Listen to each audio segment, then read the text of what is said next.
shall be done by Professor Nista.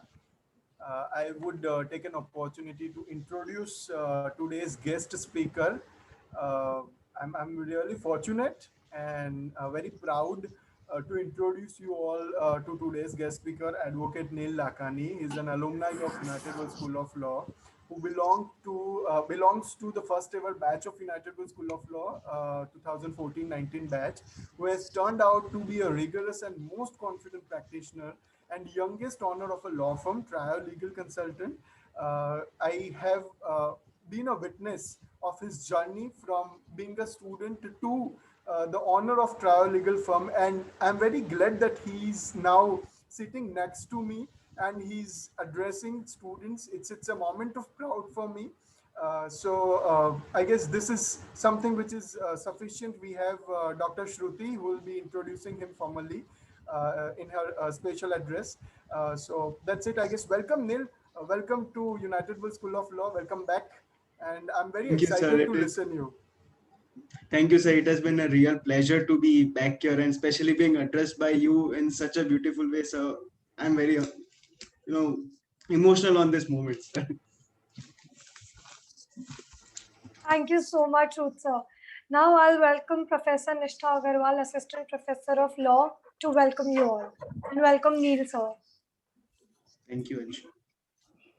Thank you, Anshumi. I'm extremely overwhelmed to get this golden opportunity to welcome you all on this auspicious occasion. It gives me immense pleasure to extend to you all very warm greetings on behalf of United World School of Law, Kannavati University. It is my pleasure and privilege to welcome each one of you to grace this occasion. Before starting of this technical session, let me first acknowledge the presence of some of our esteemed guests. Dr. Shruti Chaudhary, Assistant Director, Alumni Relations. She is heading Alumni Department and she's having more than 16 years of experience in educational field. She's a woman of distinct vision and a fountainhead of illuminating ideas, an idol of knowledge, experience, and inspiration to all of us. We admire your spirit of integrity with 100% dedication to the word of education. We welcome you, ma'am.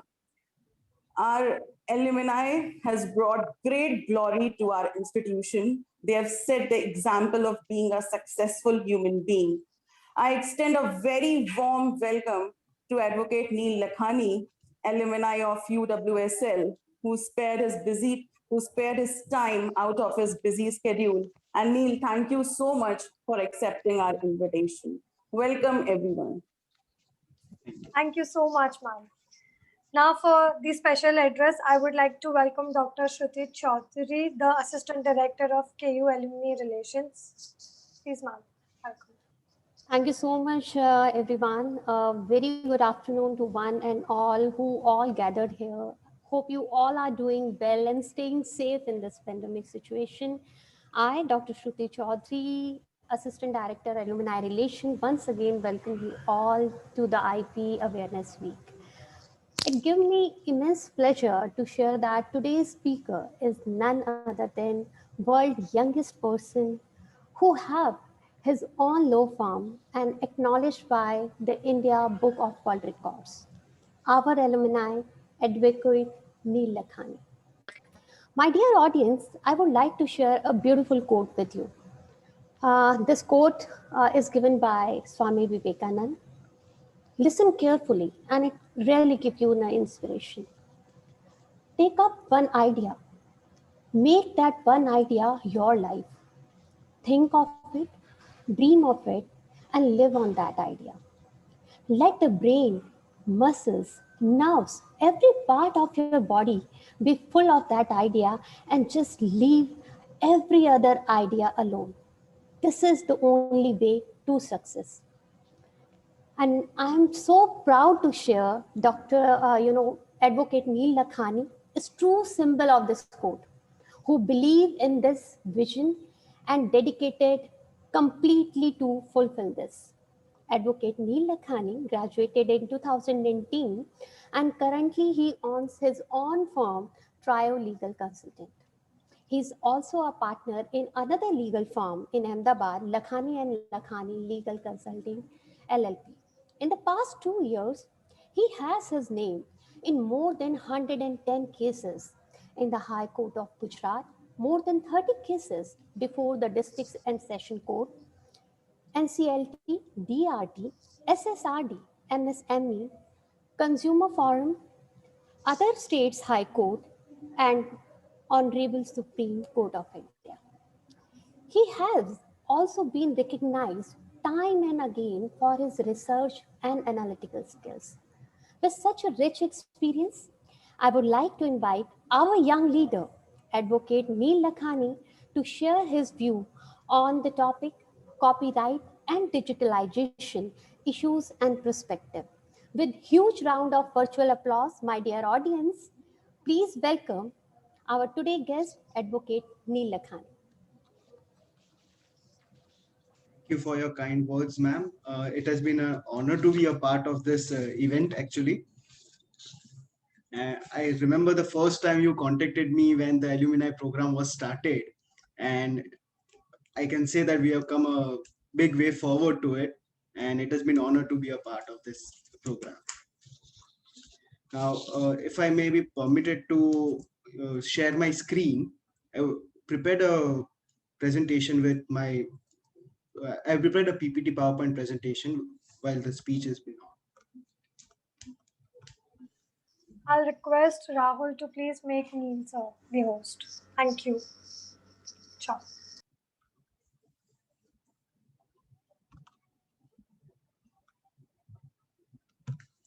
Just before the session, one kind request, if everybody can switch on their cameras, please. It's always look good to see your beautiful faces.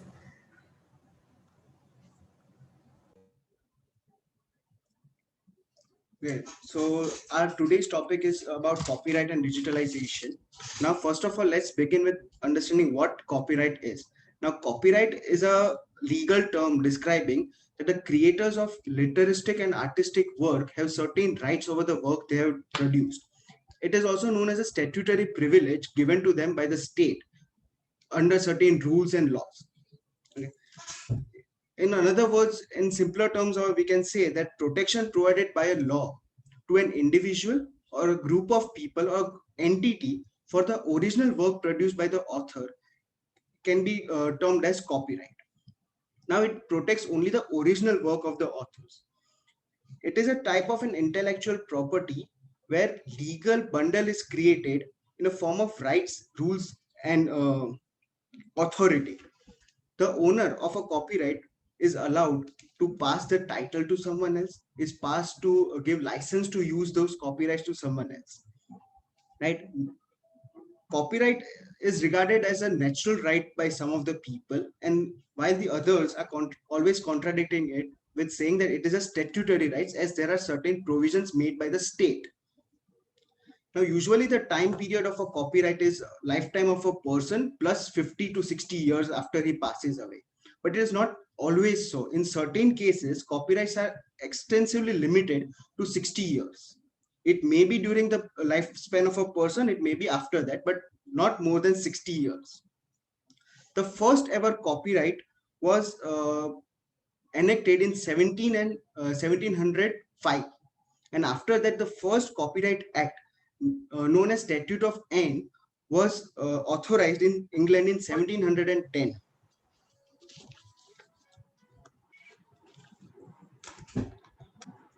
Now, let's move forward to the importance of the copyrights. The copyright, why copyright is important? Copyright is important because it gives a certain identity of intellectual rights to the owner. Secondly, it rewards the authors with certain restrictory rights, protection and restrictory rights. Restrictory rights in the form that no one else can violate those copyrights, no one else can copy those works.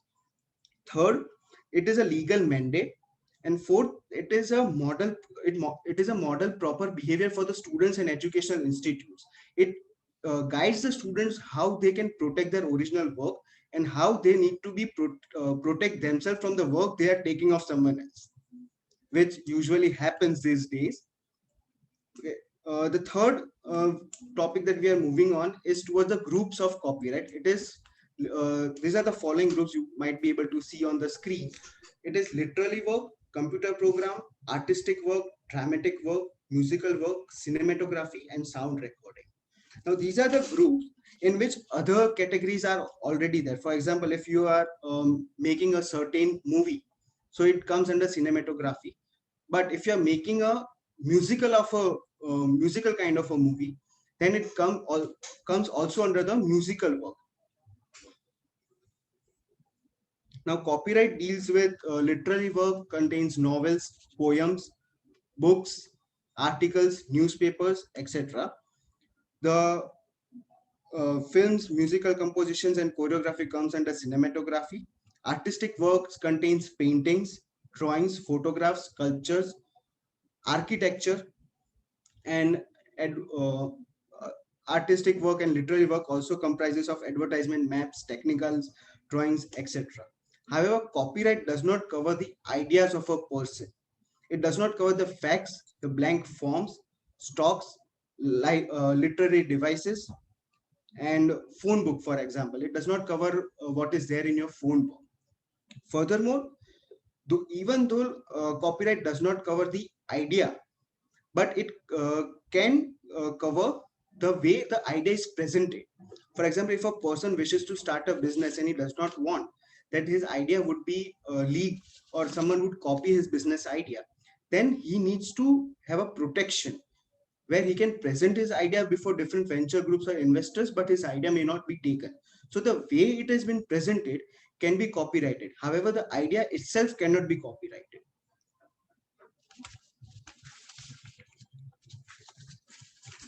Now, these are the two ways in which a copyright can be infringed. First is a civil wrong, and the second is a criminal wrong. In civil wrong, there is a remedy of injunction, damages, and compensation. The jurisdiction to try the copyright cases is with the district court. However, in the criminal wrong, there is a provision for punishment and penalty. When a person commits the infringement of a copyright for the first time, the penalty is minimum 6 months of imprisonment and 50,000 of fine.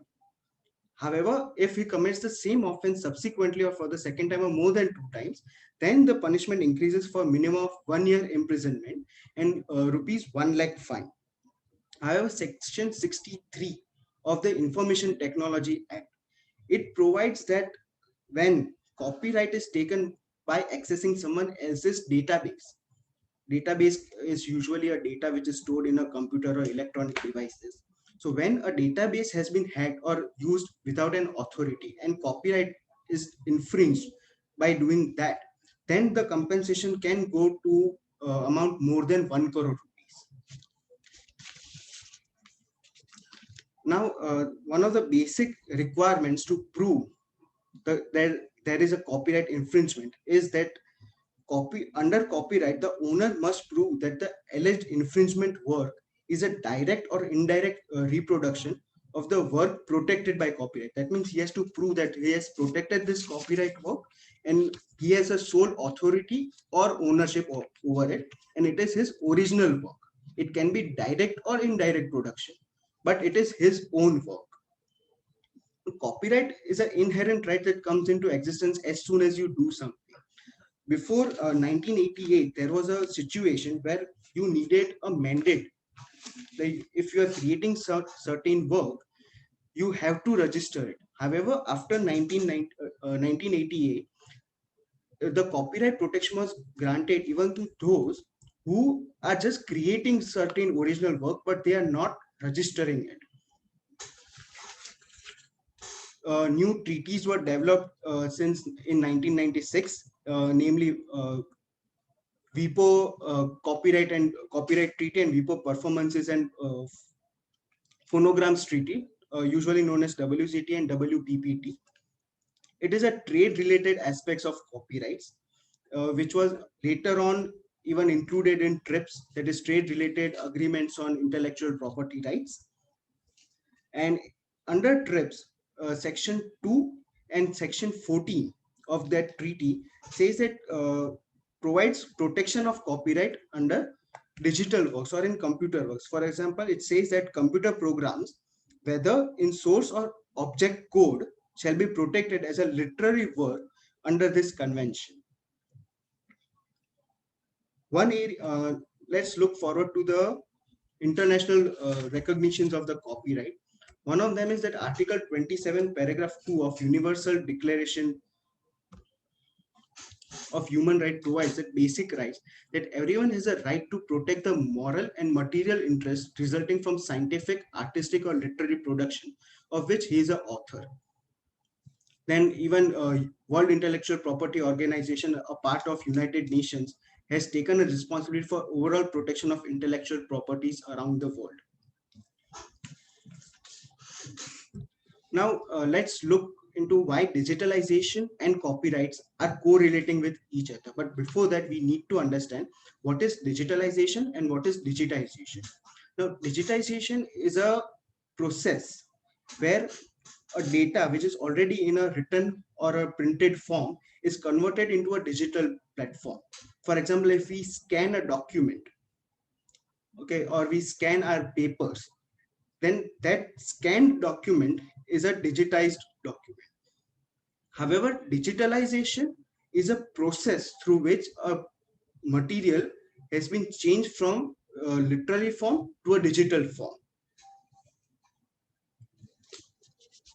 Now, as we move forward, we have seen that in today's world, the technology has changed dramatically, and copyright management is a very important aspect of today's world, because most of the things starting from our daily studies, articles, newspapers, stock marketing, and all the documentary processes, Aadhaar card verifications, PAN card uploadations, digital signatures, everything has become digitalized in today's world.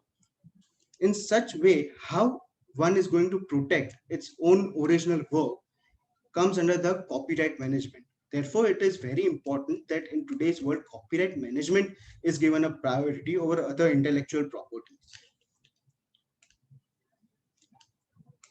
It is facilitate that the reproduction, distribution, communication of the work, and it was a responsibility of the people to understand how copyright gives them the protection. The era of technology has progress and digitalization led to such a development in the copyright that advances in technology have made it easier and faster to communicate freely, or work easier and faster to communicate regarding the work.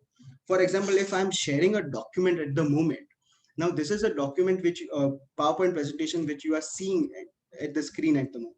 Now, some of you might be taking notes of it, some of you might be just memorizing it, and some of you might be taking photographs or saving the slides.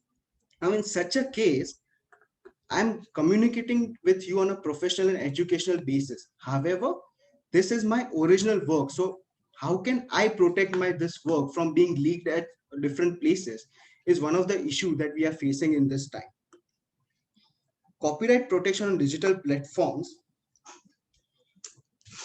where the interest causes many legal problems, is an urgent issue of the copyright holders. One of the main challenges is balancing the copyright and copy by copy work and copyright threat. Now, contents are posted online every day, not even every day, every minute new contents are posted online. So in this technological development, how are we going to limit our violations, and how are we going to reach maximum number of people is what we are going to see today. Now, section 51 of the Copyright Act states that what actions can commit a copyright infringement. It includes that any work without authorization, if it's been taken off or copied or used by someone without any authority, comes under copyright infringement. Section 52 of the same act provides that certain information be displayed on sound recordings and cinematographic films. Now, this was done after a amendment in Copyright Act in 2000. The reason this was included was that even though when we are watching a film, we would be seeing that they give end credits to lots of people. However, there is also a note in the beginning or at the end of a movie where it states that this particular act or this particular sound or actors or voices have been copyrighted. It is very necessary because in if they are not mentioning that, it means that they are giving the rights to the people because it is on a public platform. So anyone would be able to use it. But therefore, it was very necessary to protect that. And thus, after the amendment, this uh, particular section was given way much importance and it was inserted. And it now is mandatory that if any movie or theatrical work is being displayed, it is very necessary to not just give credits, but also to mention that who has the ownership of those acts. Section 65A and 65B, it is a regularizations on digital concepts. It is added in Copyright Act via 2012 amendment, which deals with the protection of rights management information for bringing digital rights management system within the objectives of protecting one's copyright and avoiding piracy. Now, digital rights management is a set of policies, techniques, and tools for monitoring and guiding the authorized usage of the content. Some of the methods of digital rights management are watermarks, encryption. What we see whenever we start a new WhatsApp chat, there is always that this chat is encrypted. So that encryption is covered by section 65A and B. Then DSC, electronic signatures, it is all covered under section 65A and B of the Copyright Act. Now, Indian Copyright Act of 1957 describes databases as literary works under section 13(1)(a) of the Act, which says that copyright shall subsist throughout India in an original, literary, dramatic, musical, and artistic work. The definition of literary work is defined under section 2(o) of the Copyright Act, which includes computer programming, tables, and compilation, including computer databases. Any material stored in your hard disk or in your mails, which can be accessed through a digital platform or a digital medium, be it your phone, mobiles, pen drives, etc., is covered under section 2(o) of the Copyright Act. Section 43 of this Act is very wide and covers instances of cracking computer codes, computer trespasses, digital copying, violation of piracy, data theft, etc. So these are the provisions. Section 14 of the Copyright Act. It says that it is illegal to make, distribute copies of copyrighted software without proper specific authorization. Section 43, as I just said, it covers the instances of cracking the computer codes, computer trespasses, digital copying, violation of piracy, data theft, etc. Section 66 of the Information Technology Act provides penal provisions. It states that any person who violates any computer database or any computer data without any proper authorization shall be punished. It also provides financial, so not financial, but it also provides compensation to the person whose rights has been violated.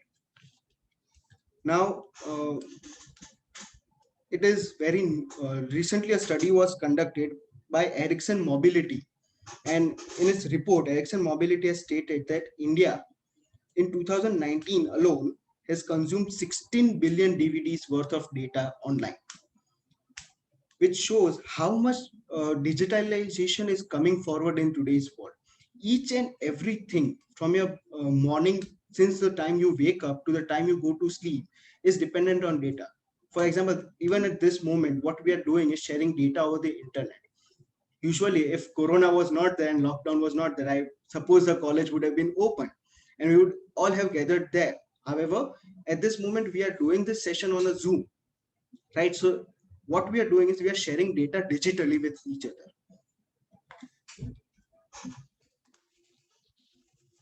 Copyright is a balance between motivating a person who is the original author of the work to make more and more such work, and also to increase the access to the data. However, it also protects the person who has made the data. So there are several mechanisms which we have already gone through how copyright infringement can work. If someone infringes your right, you have a civil remedy, you have a criminal remedy also. Now there are two major cases in India which have been there. First is Super Cassettes Industries versus MySpace INR. I'm sure most of you have heard Super Cassettes, but you might not be knowing it by its name. Its popular name is T Series. It's basically T Series versus MySpace India, MySpace Incorporation, and others. Now, in this case, T Series had made several of the records, and MySpace INC was a local platform in Uttarakhand which started displaying the work of T Series, the songs made by them, the music released by them, for free of cost. Therefore, T Series sued MySpace INC and several others in this. District Superintendent of Police and Ministry of Information and Technology were also made parties to this case. And it was held by the High Court that broadcasting a copyrighted content available on a public platform or an online platform without getting a proper authorization from the original owner is a copyright infringement. Court granted injunction in this case, and also MySpace was ordered to provide damages and compensation to T Series. I'm sorry. In the second most popular case is Disney Disney Enterprises versus Kim Cartoon and others. Even in this case, the District Superintendent of Delhi and Ministry of Information and Technology was made a party to it. In this case, Disney Enterprise had filed an infringement suit against Kim Cartoons, where Kim Cartoon was a platform, OTT platform, as we can say, just like Amazon, Netflix, etc.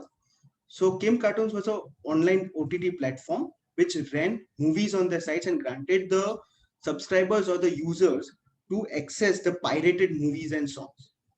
Now, Disney claimed that the defendants were showing those cartoons which were there under their own ownership, so they had infringed their copyright over this.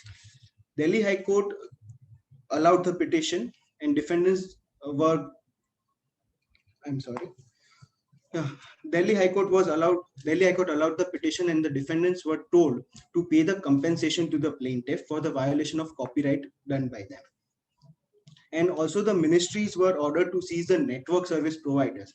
Now, how the network service providers works is that, for example, if we are watching Amazon, but you are using an internet of Jio providers or Airtel providers, these are the network service providers basically. So if Amazon is infringing a right of someone else and you are accessing those movies, but Airtel, through Airtel or Jio, Vodafone, and many other internet service providers, even those internet service providers were made liable in certain cases because it was due to their platform that such copyright was made easily available. Now, these are the issues pertaining in today's world. That is vast data. Internet is full of data. We go to Google, make any random search, and we would have thousands of websites in the way. Now, how a person who wants to protect his data is going to protect if it's going to be in such a huge crowd? And there are lesser incentives. A person whose rights have been violated have only two remedies under this act. First is penal provision, that is criminal remedy, and second is injunction, that is civil remedy. Third issue is traditional laws. Now, second and third issue are in correlation because copyright law still does not recognize the level at which today's digitalization has progressed. It is still onto the path where digitalization was under progress, but today it has already progressed at a huge stage. So we need certain modern laws instead of traditional laws. There are many ways to access our data. Now there's a fear of non-protection because, as I said, there's a vast data. For example, if I'm making my making an article, writing an article and publishing it online. Now, if I'm registering it in India, right, I have a copyright protection in India. But what if someone from Canada, Australia, USA is accessing that? Because it is on the internet, there is no border to it. So there is no basic protection to it. If someone is copying there and from there it comes to another channel, then it comes to me, there is no way I am going to be able to sue them. Then there is a lack of education and knowledge. 55% to 60% of the companies and the authors or the artists in India are still not aware how copyright or intellectual properties can save their work. Mostly when a person usually starts a business, they go to registration, they register their names, they start their businesses, but they're still not aware if their own intellectual properties are protected or not. One more is time consuming legal disputes, which is very, very well known to every one of them, that in India, usually a civil cases, due to burden of cases, is running for more than 6-7 years at least. So in such a case, if anyone even infringes my copyright, I'm not going to enter into legal disputes with them, because it is going to take more time than the time I have spent creating that data. And the last is borderless internet access, which I said while I was describing fear of non-protection, that there is no specific border in it. There is no specific jurisdiction in it. Internet is such a wide area where any person sitting in any part of the world can access your data. So there is no way you can protect your data at such a huge scale without having access to modern laws. Therefore, there is a big need and requirement to update our laws. However, there is a way where we can say it is a loophole in the act, where one person can protect it on a digital platform. It is a way that you create your data online, publish your data online, but after creating your data, you take a printout of it and then you scan it and upload it. Because in such cases, no one is going to be able to just copy paste it from a random website. देखना है घुमाओ laptop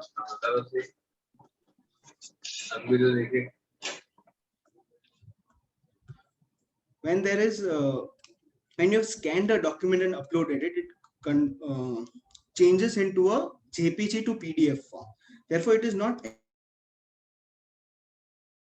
accessible to copy the same. However, they can obviously note it down. So they can note it down, they can take photographs of it, but it is not easily accessible to copy paste them. And the second way is through information technology. There is a way where you can create your data and protect it in an encryption code. So anyone who has an access to that encryption code would only be able to see the data. But this is not recognized under copyright. So this is where copyright is lacking. You can protect your data, but it is not covered under copyright. So this is the basic idea behind digitization, and where copyright is lacking in today's world with digitization. For example, I would like to share one of my own cases. It is where I was asked by a client that she was a singer and she had made a song during this Corona period on Corona, that Corona go, and another person who was an actress, and she used to make Instagram reels. Now she suddenly found from somewhere this song. She adopted the song and started acting out on it. The problem here was that the song did not go popular, but because of her acting in it, her video got viral and she earned thousands of followers, and she earned obviously monetary benefit out of it. So in such cases, how are you going to protect your data? So there is a very simple answer to it. Once she has created a song, if she has not given any authority to another person to use it in a reel also, then also it is being covered under Copyright Act. because the latest amendment shows that once you create a data, if it is your original work, even if you have not registered it, it does not mean that you are not going to be protected by it. It gives you protection even if you have not registered it on the basis of user basis, who has first used it. The same applies in trademarks also, and the same applies in patents also. So that's the end for now. If there are any questions. Thank you so much, Neil sir. It was a very informative session. I would request the participants to please drop their name and email ID for the certificates, and also if they have any questions, please drop it in the chat box. I would also request the participants to please turn on their cameras, please.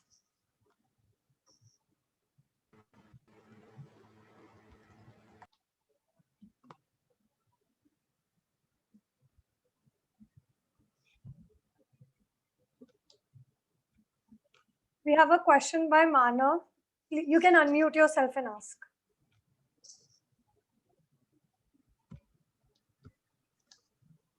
A very good evening, all, and Neil bhaiya, it was Neil sir, it was really good to listen to you. A super senior, though we haven't met. So my question was, whenever I give or anyone gives for publication a certain content, then it has been mentioned कि copyright जो है वो जाएगा editor को या publisher को, but for means moral right या जो भी उस content से case होगा, that will be of the author. So sir, is this right or wrong, and why is it so? I mean, the publisher copyright ले रहा है, then he should be also liable for all this claims to be made in the court of law. Why the author? See, it is right, but it's not completely right. In certain cases, the ownership is shared between the publisher and the author for monetary benefits. For example, if I'm writing a book and I'm giving it for publication, now the publisher is also asking for the rights, and I would also be asking for the rights. But usually, the publisher pays the author certain amount of money, and the contract ends there. However, in certain cases, it so happens that author and the publisher come into agreement that the amount of profit would be shared between them in certain ratio. So in such cases, the author is always a co-party to it. Therefore, in the original work, though the author has given the license to the publisher to publish it, but still it is his own original work. Therefore, whenever there is an infringement, no person better than the author himself to explain why it is the infringement of copyright. Okay. Thank you, Manav, for your question. We have a question from Ananya. Does the unauthorized playing of background music in a shopping mall infringe copyright? No, the background playing the music in the background in shopping malls does not violate the copyright because it is not for a commercial use. They are not gaining any benefit out of that. However, I would sorry to interrupt. Manik Yogi, can you please unmute? Can you mute yourself? Manik Yogi, can you please mute yourself? Thank you. Sorry, sir, you can go ahead. Thank you. So yes, the songs playing in the background in a shopping mall does not necessarily violate the copyright. However, using it for commercial or personal benefit does violate it. If someone is using it in order to promote their area of business, or they are using it to attract a customer, then it can be a violation of copyright. But if they are not gaining any benefit out of it, it may not necessarily be a violation. But using it as a background music for your own marketing, promotion, or as I said, in Instagram reels, okay, so that amounts violation. So it depends upon situations how the copy, whether it is a copyright violation or not, or how it has been used. Thank you, sir. We have another question from Pearl. What types of performances are subject to limitations and exceptions, and what are the limitations and exceptions to copyright? one of the exception to copyright is for educational purposes. If anyone has published any book or article and it is available online or through any other platform, and you are using, one person is using it to pass on the information or educational in an educational method, then it does not necessarily mean a violation of copyright. But I did not get the first part. Can you please explain it in better way? What type of performances are, can you explain the word performance, what you mean here?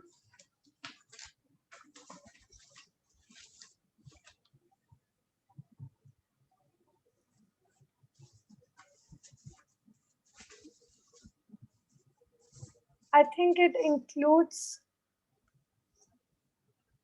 includes all performances, as in music performances, the literally performances, as we were discussing in the exceptions. Right. So yes, performances that goes under different categories. As I said, one of them is films, musical compositions, choreography. If a person is singing a song, any singer in Bollywood, if we take it, right? So when they are singing a song, they have original work of it, so they get a copyright over it. And if any else is using those songs again without the proper authorization, then it is a violation. For example, if I don't know, some of you might have noticed when there are live shows of the singer, for example, Arijit Singh, right? There are so many songs of Arijit Singh, but whenever he's performing them before a live audience, there are certain words, tunes, music, or a way that changes from the original song. It is because even while it is their own song, they have already handed over the rights to the music producer and director. Therefore, they are not legally having the authority to use that exact words, exact tune. Therefore, they change it a bit. We have a doubt from Millie Rathore. Millie, you can please unmute yourself and ask. Okay. Am I audible? Yes, Millie, you are audible.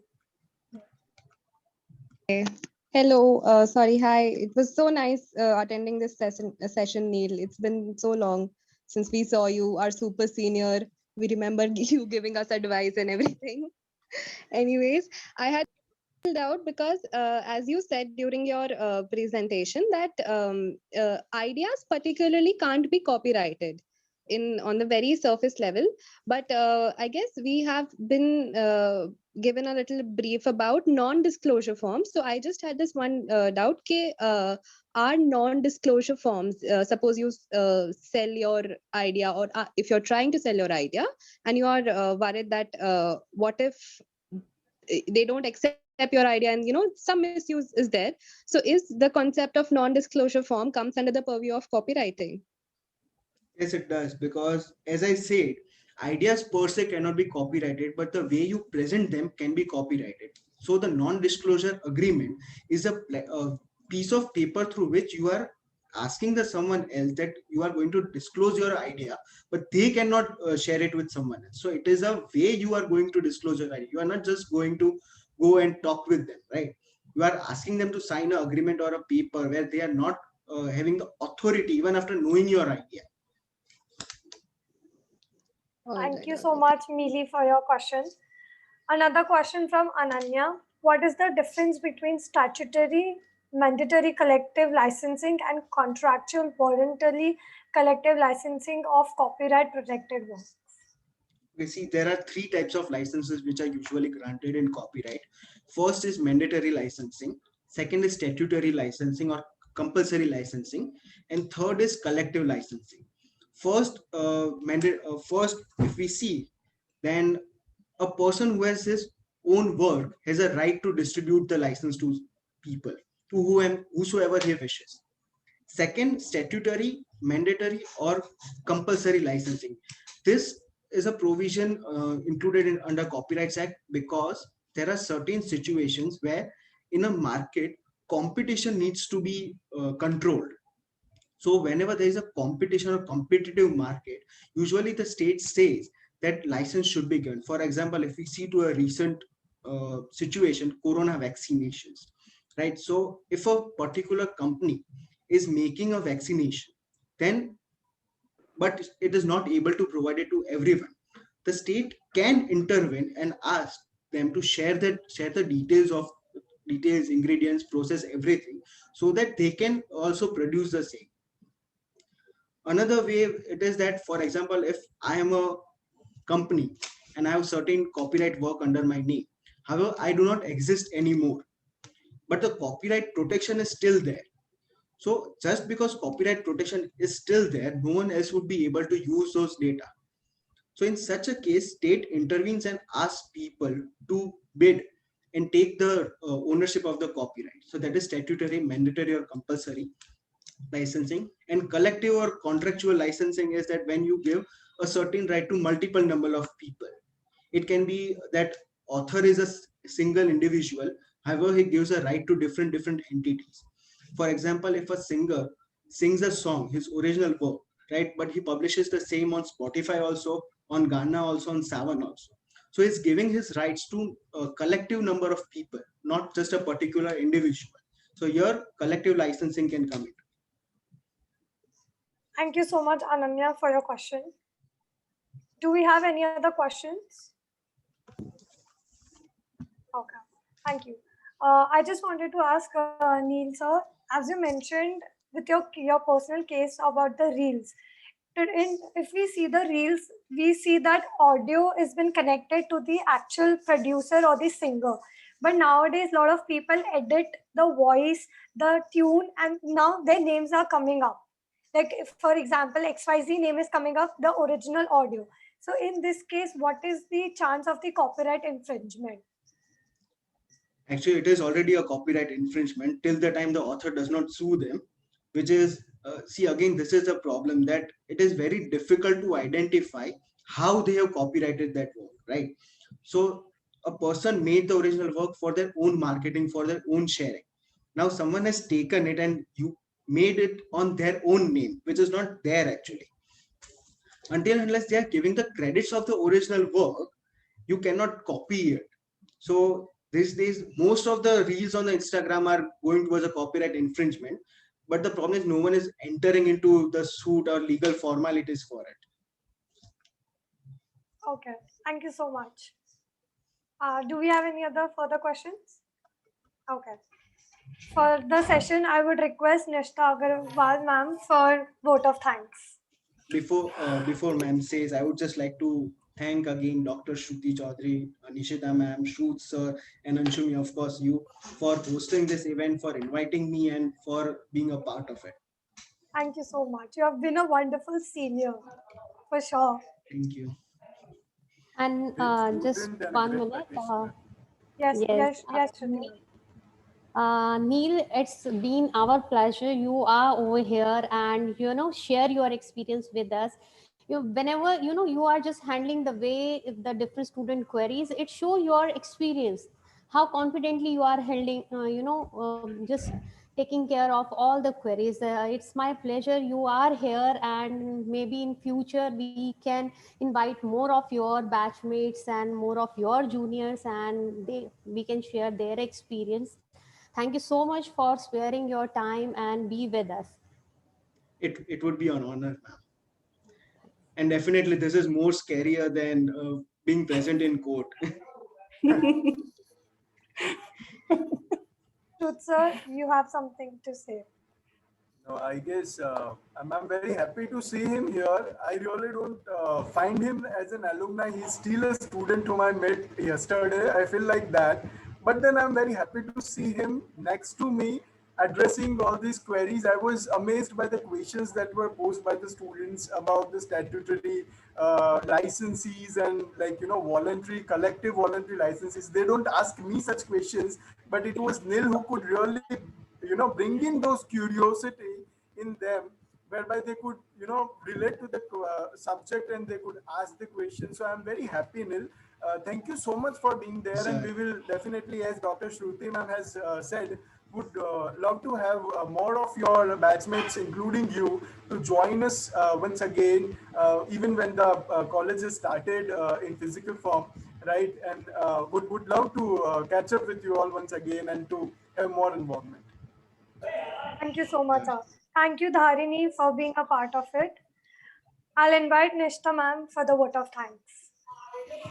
Okay, thank you, Anshumi. So as all good things come to an end, so is the webinar. I would like to take this golden opportunity to say propose vote of thanks to those who have directly and indirectly contributed to this webinar. I would like to take this opportunity to place on record a hearty vote of thanks to KU management and our Dean, Professor Uma Mahesh Satyanarayan, for his enormous cooperation in organization of this event.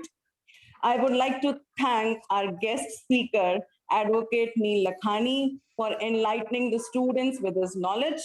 Today's webinar was full of knowledge and incredible things. It gave deep insights into the topic and also revealed some interesting facts. I would also like to say special thanks to Dr. Shruti Chaudhary as she spared her some time out of her busy schedule. Thank you so much, ma'am. Heartfelt congratulations to the organizing team and the volunteers for all your hard work, which has made this webinar a successful and a memorable one. Special thanks to KU Student Governing Council for working closely with us to mark this webinar with success. Last but not the least, I would like to thank all the students for showing their interest in this webinar. I once again thanks everyone for making this webinar a successful one. Thank you so much.